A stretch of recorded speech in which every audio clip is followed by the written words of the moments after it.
Bismillahirrahmanirrahim. Teman-teman, selamat pagi. Assalamualaikum warahmatullahi wabarakatuh. Salam sejahtera bagi kita semua. Dan karena saat ini masih bulan Syawal, maka saya ingin mengucapkan selamat merayakan Idul Fitri tentunya untuk teman-teman yang merayakannya, dan mohon maaf lahir dan batin. Hari ini saya didampingi oleh semua banyak expert dari Kemlu, ada Duta Besar Faizaza Jubir dan Dirjen IDP, Duta Besar Arto sebagai Dirjen Kerjasama ASEAN, Duta Besar Ngurah Swajaya, staf khusus Menlu untuk diplomasi kawasan yang juga sehari-hari memeran kantor Special Envoy untuk isu Myanmar, dan juga Direktur Yuda, Direktur PWNI. Hari ini saya akan menyampaikan 3 hal pokok. Yang pertama adalah penanganan kasus online scam WNI, khususnya yang saat ini ada di Myanmar. Yang kedua adalah memberikan update mengenai perkembangan evakuasi WNI dari Sudan, dan tentunya yang terakhir adalah perkembangan persiapan KTT ke-42 ASEAN. Saya ingin mulai dengan yang pertama adalah penanganan kejahatan perdagangan manusia di bidang online scam yang korbannya adalah WNI. Rekan-rekan yang saya hormati, pelindungan WNI di luar negeri selalu menjadi salah satu prioritas pelaksanaan politik luar negeri Indonesia. Upaya besar ini baru ini dilakukan, teman-teman tahu, pada saat evakuasi WNI dari wilayah Sudan yang nanti akan saya jelaskan. Nah, di saat yang sama, pada saat kita sedang menangani evakuasi WNI dari Sudan, kita juga memberikan perhatian besar terhadap upaya pelindungan WNI yang menjadi korban perdagangan manusia yang dipekerjakan di online scams. Untuk kasus di Kamboja, kalau teman-teman ingat tahun lalu, saya langsung terjun dan lakukan pembicaraan dengan berbagai pihak, dengan berbagai otoritas di Kamboja. Dan dengan kerjasama dan dukungan yang baik dari otoritas di Kamboja, Indonesia berhasil memulangkan 1.138 WNI korban perdagangan manusia yang dipekerjakan di online scam dari Kamboja. Rekan-rekan, dalam 3 tahun terakhir, kita telah menangani dan menyelesaikan 1.841 kasus online scam. Dari jumlah ini teman-teman melihat besarnya magnitude dari perdagangan manusia di bidang online scam ini. Dan yang kita lakukan adalah dari membantu fasilitasi shelter pada saat penanganannya setelah mereka dapat kita evakuasi, pendampingan hukum, konseling psikologis, sampai kepada repatriasi kembali ke Indonesia.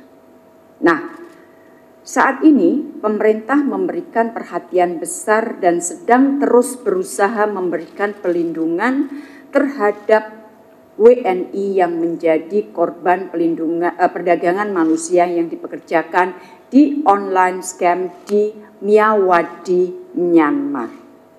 Sebagai gambaran teman-teman, ini hanya untuk memberikan gambaran di mana Myawaddy. Letak Myawaddy 415 km dari Yangon, jauh,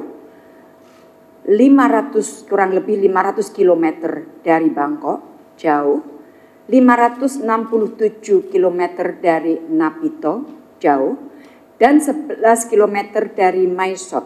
Ini adalah perbatasan Myanmar dan Thailand. Dan Myawaddy ini merupakan wilayah di mana otoritas pusat Naypyidaw tidak memiliki kontrol secara penuh. Jadi teman-teman bisa membayangkan tantangan yang dihadapi. Nah, saat ini pemerintah terus melakukan komunikasi, baik dengan otoritas di Naypyidaw, otoritas di Thailand, otoritas lokal di Myawaddy, dan juga dengan organisasi-organisasi lain seperti IOM dan Regional Support Office dari Bali Proses yang ada di Bangkok. Jadi kita melakukan komunikasi dengan banyak sekali pihak dengan tujuan satu, yaitu memberikan pelindungan kepada WNI dan kemudian dapat mengeluarkan WNI dari wilayah tersebut dengan selamat. Nah, saya ingin memberikan highlight bahwa kasus online scam ini sudah menjadi masalah regional, masalah kawasan dengan korban berasal dari berbagai negara. Untuk korban Indonesia, tercatat berada di Myanmar, Kamboja, Thailand, Vietnam, Laos, dan Filipina. Pagi ini saya mendapatkan laporan dari KBRI kita di Manila bahwa otoritas penegak hukum Filipina bekerja dengan perwakilan negara asing di Manila, termasuk KBRI kita, telah melakukan operasi penyelamatan korban online scam. Operasi tersebut berhasil menyelamatkan total 1.048 orang yang berasal dari 10 negara, termasuk dari Indonesia. Korban WNI yang berhasil diselamatkan berjumlah 143 orang. KBRI Manila saat ini sedang melakukan pendataan dan akan memfasilitasi repatriasi para korban ke Indonesia. Jadi tadi pagi kita cukup intensif melakukan komunikasi dengan Manila dan juga dengan Pak Direktur PWNI karena ada perkembangan terakhir yang terjadi di Manila. Sekali lagi, angka dan apa yang saya sampaikan mengenai operasi di Manila ini menunjukkan tingginya atau besarnya magnitude dari tindakan kriminal perdagangan manusia yang korbannya adalah warga negara ASEAN.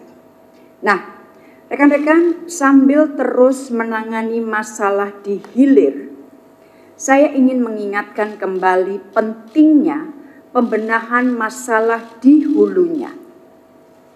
Diseminasi praktek perdagangan manusia ini perlu terus dilakukan sampai ke tingkat daerah atau bahkan perlu dilakukan sampai ke tingkat desa. Law enforcement, saya ingin ulangi, law enforcement harus betul-betul ditegakkan.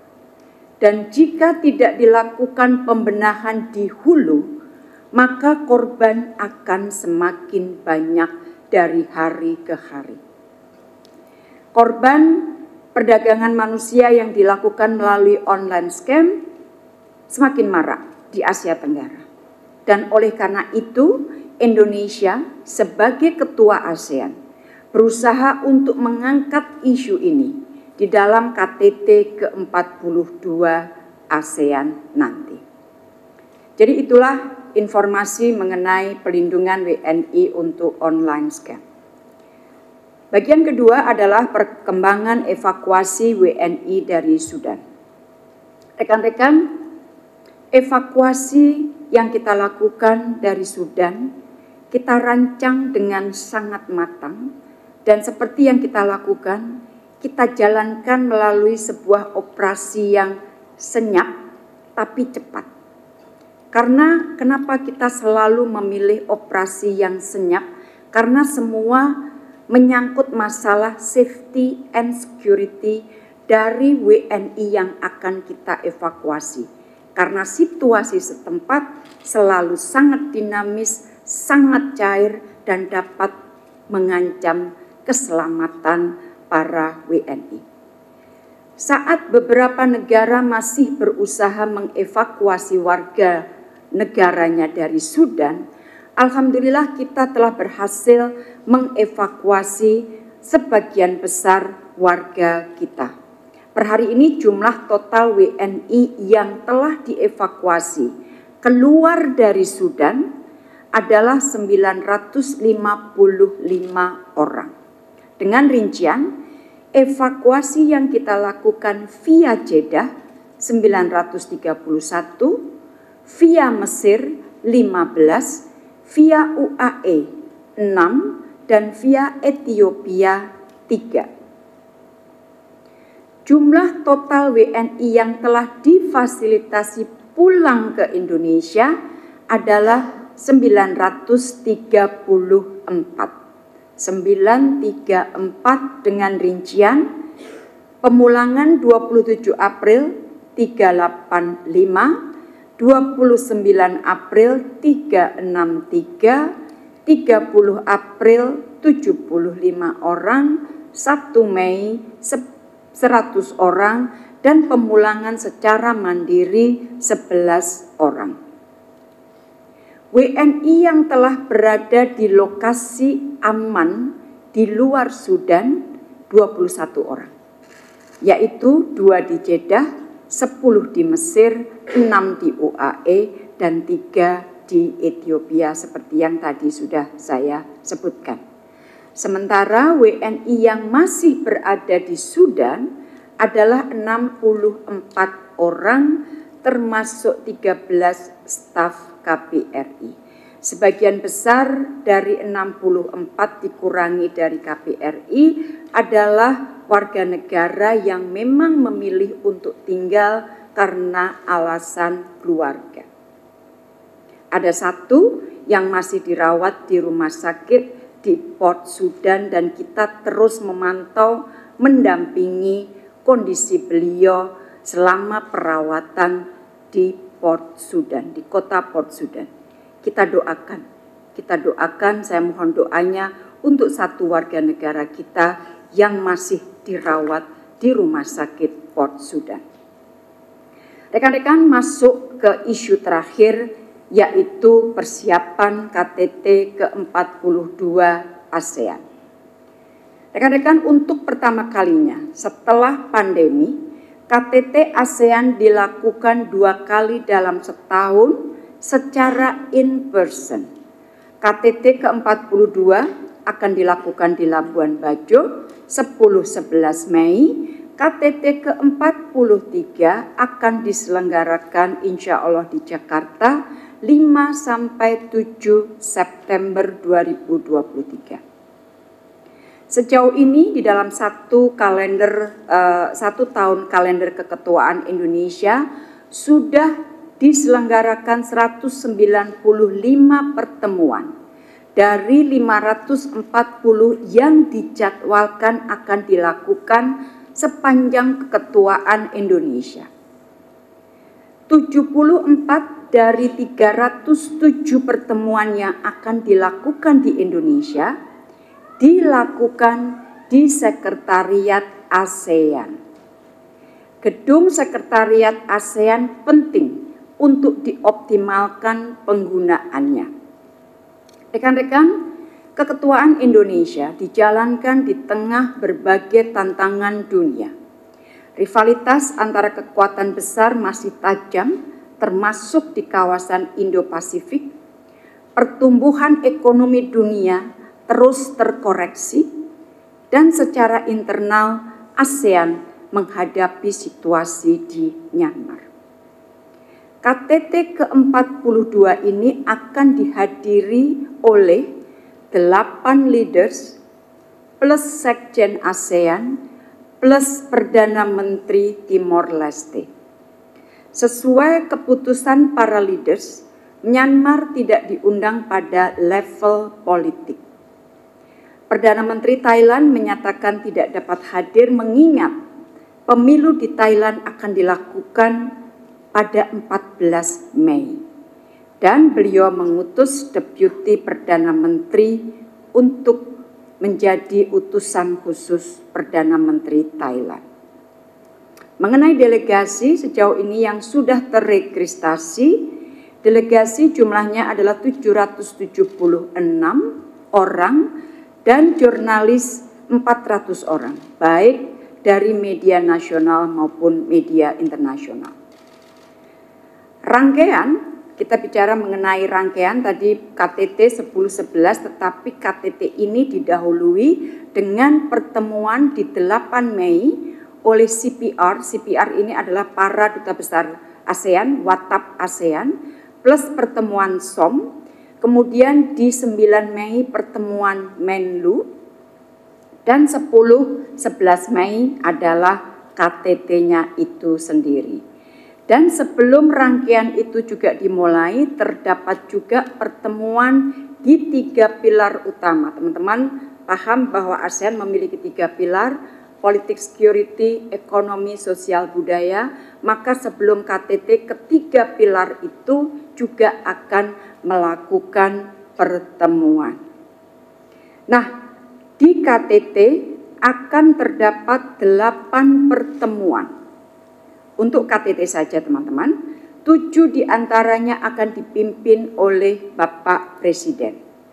Di 10 Mei 5 pertemuan, yaitu KTT dalam bentuk pleno, kemudian interface dengan parlemen, dengan AIPA, dengan youth, dengan ABAK, dengan bisnis, dan juga dengan HLTF, High Level Task Force. Di hari kedua, di tanggal 11 Mei, akan terdapat 3 pertemuan, yaitu KTT dalam bentuk retreat, kemudian pertemuan subregional, ada 2, IMTGT, yang akan dihadiri oleh Indonesia, Malaysia, Thailand, dan juga BIMMEAGA yang akan dihadiri oleh Brunei, Indonesia, Malaysia, Filipina, dan untuk BIMMEAGA ini akan dipimpin oleh Perdana Menteri Malaysia, karena rotasi keketuaannya sedang dipegang oleh Malaysia. Nah, selain KTT 10 dan 11, di tanggal 9, di paruh hari kedua, Bapak Presiden juga akan melakukan pertemuan bilateral. Sejauh ini yang sudah ada di program kita, di schedule kita adalah pertemuan bilateral dengan Vietnam, Laos, Timor Leste, dan Malaysia. Sementara pada tingkat saya, tadi saya sudah sampaikan di tanggal 9 akan ada pertemuan Menteri Luar Negeri, tetapi akan didahului dengan working dinner di tanggal 8 malam. Selain itu, di pas tanggal 9-nya sebenarnya para Menteri Luar Negeri itu tidak hanya melakukan pertemuan satu kali, tetapi ada 3 pertemuan, yaitu pertemuan AMM yang akan membahas mengenai pembangunan komunitas ASEAN, tindak lanjut review dari kesepakatan leaders mengenai implementasi 5 point of consensus dan juga kerjasama dengan mitra. Kemudian APSC, ini pilar politik dan keamanan yang khusus untuk Indonesia, itu dikocer oleh Pak Menko Polkam dan Menteri Luar Negeri. Sementara untuk ASEAN lainnya, pesertanya adalah para Menteri Luar Negeri. Ini biasanya digunakan untuk membahas pilar politik keamanan. Dan yang ketiga adalah pertemuan ACC. Itu membahas mengenai penguatan kapasitas peta jalan Timor Leste dan sebagainya. Jadi sekali lagi, dari 8 sampai 11 Mei akan banyak sekali dilakukan pertemuan baik pada tingkat leaders maupun tingkat menteri dan juga SOM serta para duta besar ASEAN. Rekan-rekan, seperti diketahui bahwa tema keketuaan Indonesia adalah ASEAN Matters Epicentrum of Growth. Dan guna memberikan penjelasan terhadap tema ini, maka saya ingin menyampaikan bahwa terdapat 3 pilar utama yang akan dimajukan Indonesia selama masa keketuaannya. Yang pertama adalah pilar ASEAN Matters. Bagaimana menjadikan ASEAN tetap relevan, mampu menghadapi tantangan ke depan, mampu terus menjadi motor stabilitas dan perdamaian kawasan. Disinilah ASEAN perlu meletakkan visi jangka panjang dan memperkuat kapasitas dan kelembagaannya. Itu satu pilar. Pilar yang kedua adalah epicentrum of growth. Di sini kita terus memperkuat kerjasama konkret, membumikan, men-down to earth-kan berbagai kerjasama sehingga dirasakan manfaatnya bagi rakyat, dan dengan demikian maka kita berharap Asia Tenggara ini dapat terus menjadi pusat pertumbuhan ekonomi, epicentrum of growth, terutama akan dapat mampu menghadapi external shock. Pilar yang ketiga terkait dengan implementasi dari ASEAN Outlook on the Indo-Pacific. Ini sangat penting mengingat semakin tajamnya rivalitas di kawasan Indo-Pasifik. Sebagaimana teman-teman ketahui, pendekatan ASEAN terhadap Indo-Pasifik sangat konsisten, yaitu ingin membangun kerjasama yang konkret dan inklusif dengan semua negara untuk menjadikan Indo-Pasifik sebagai kawasan yang damai dan sejahtera. Jadi singkat kata, kepemimpinan Indonesia di ASEAN akan digunakan untuk meletakkan fondasi yang kuat bagi visi jangka panjang ASEAN post 2025. Sekali lagi teman-teman, meletakkan fondasi yang kuat bagi visi jangka panjang dengan rentang 20 tahun post 2025 atau Vision 2045. Hal ini penting dilakukan sekali lagi untuk mempersiapkan ASEAN menghadapi tantangan jangka panjang. Dan tadi saya sebutkan, disinilah diperlukan penguatan kapasitas institusi ASEAN agar ASEAN lebih agile. Yang kedua adalah selalu Indonesia ingin membumikan kerjasama konkret dalam ASEAN. Ada health, ada energy, ada financial stability, ada kita trafficking in person, karena ini sangat menyangkut kepentingan rakyat, menyangkut pekerja migran juga. Ini penting untuk kita bumikan sehingga dapat dirasakan manfaatnya bagi rakyat ASEAN, dan ini tadi saya sebutkan untuk mendukung menjadikan Asia Tenggara sebagai epicentrum of growth. Dan yang ketiga saya ulangi adalah kerjasama, mendorong kerjasama inklusif dan konkret implementasi AOIP. Nah, rekan-rekan, ini tanggal 5 negosiasi terus dilakukan. Jadi kalau teman-teman memikir KTT 10-11 bukan berarti negosiasinya baru dimulai tanggal 8. Negosiasi sudah dilakukan cukup panjang. Saat ini perundingan terus berjalan, terutama bagi dokumen-dokumen yang akan dihasilkan dalam KTT 42 ini. Dan sebagaimana biasa, perundingan ini terus akan berlangsung sampai pertemuan CPR, sampai pertemuan SOM, bahkan bisa sampai pertemuan pada tingkat Menlu apabila ada hal yang belum dapat diselesaikan. Sejauh ini untuk memberikan gambaran kepada teman-teman, perundingan dilakukan terhadap sejumlah possible deliverables.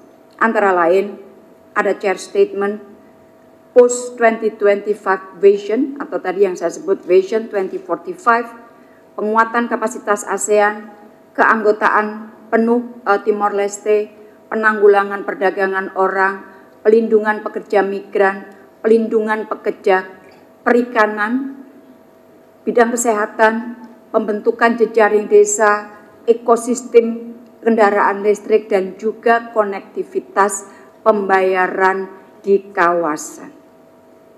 Jadi itu adalah isu atau dokumen yang saat ini sedang dinegosiasikan oleh negara anggota ASEAN.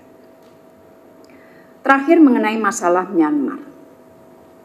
Rekan-rekan pasti ingat di tahap awal keketuaan, Indonesia memutuskan mengambil pendekatan non-megaphone diplomasi. Tujuannya adalah untuk memberikan ruang bagi para pihak untuk membangun trust dan agar para pihak lebih terbuka dalam berkomunikasi. Pendekatan ini disambut baik oleh para pihak, termasuk para stakeholders di Myanmar. Non-megaphone diplomacy atau quiet diplomacy bukan berarti, saya ulangi, bukan berarti Indonesia tidak melakukan apapun. Yang terjadi sebaliknya adalah dalam 4 bulan ini Indonesia telah melakukan banyak hal yang mudah-mudahan akan menjadi modal bagi upaya selanjutnya. Fokus kita saat ini adalah pertama, melakukan engagement dengan sebanyak mungkin stakeholders. Engagement dengan semua pihak, teman-teman ingat ini merupakan mandat dari 5PC. Dan selama 4 bulan ini, kita telah melakukan lebih dari 60 kali engagement dengan berbagai pihak di Myanmar. Engagement dilakukan baik dalam bentuk in-person, virtual, maupun kunjungan lapangan. Engagement dilakukan dengan berbagai stakeholders seperti SEC, NUG, AAOs. Juga dengan negara kunci atau negara tetangga seperti India, RRT, Amerika, EU, Jepang, Thailand, dan juga dengan PBB. Banyak sekali negara kunci dan negara tetangga yang kita juga engage. Di dalam engagement tersebut, kita melakukan atau mendorong agar dapat segera dilakukan dialog nasional yang inklusif.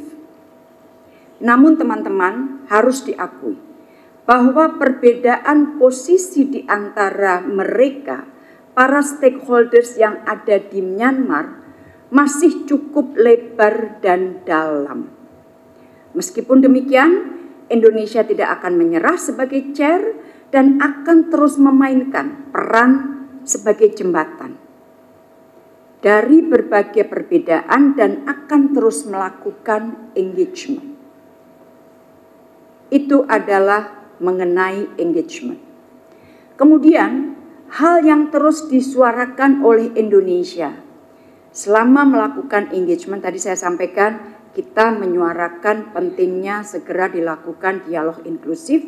Di dalam engagement tersebut kita juga menyuarakan pentingnya segera dihentikan penggunaan kekerasan. Kita sangat prihatin dengan meningkatnya kekerasan di Myanmar yang telah memakan korban sipil cukup banyak. Indonesia sebagai ketua ASEAN mengecam keras penggunaan kekerasan yang mengakibatkan jatuhnya korban sipil yang semakin banyak. Kekerasan harus dihentikan. Saya ingin ulangi, kekerasan harus segera dihentikan. Tanpa dihentikannya kekerasan, maka tidak akan ada perdamaian di Myanmar. Dan keselamatan rakyat Myanmar harus terus menjadi perhatian kita semua. Hal yang ketiga yang ingin saya sampaikan adalah mengenai bantuan kemanusiaan. Ini juga mandat dari 5PC dan bantuan kemanusiaan ini dikoordinir oleh Sekjen ASEAN yang dijalankan oleh AHA Center. Ada 2 tahap bantuan kemanusiaan. Tahap pertama terkait dengan life saving. Ini telah selesai dilakukan karena terkait dengan bantuan penanggulangan COVID-19. Nah, masuk ke tahap kedua adalah life sustaining. Tahap kedua ini sempat mengalami hambatan karena kurangnya akses yang diberikan kepada AHA Center untuk menjangkau penduduk yang memerlukan, terutama di wilayah-wilayah yang di luar kontrol militer Myanmar. Nah, terdapat perkembangan di bidang kemanusiaan ini yang saat ini masih terus berproses. Setelah press briefing ini, saya akan melakukan komunikasi lagi dengan stakeholders di Myanmar agar proses humanitarian assistance ini dapat dilakukan sesuai dengan pembicaraan-pembicaraan yang sudah kita lakukan selama 4 bulan ini. Untuk melakukan komunikasi dengan stakeholders untuk memastikan bahwa ada kemajuan di bidang pemberian bantuan kemanusiaan. Chair, Ketua akan terus memantau perkembangan akhirnya, melakukan komunikasi dengan AHA Center sampai pada hari terakhir menjelang KTT. Dan tentunya semua perkembangan ini akan kita laporkan pada KTT ke-42 nanti. Nah, teman-teman, demikian yang dapat saya sampaikan. Mohon maaf cukup panjang karena isunya juga cukup banyak. Pada briefing kali ini mengenai 3 hal, online scam, kemudian evakuasi WNI dari Sudan, dan yang terakhir adalah persiapan KTT ke-42, mohon maaf. Jadi kami mohon doanya, bismillah, mudah-mudahan Allah memberikan kemudahan sehingga KTT ke-42 berjalan lancar dan mendatangkan manfaat bagi rakyat ASEAN. Terima kasih teman-teman.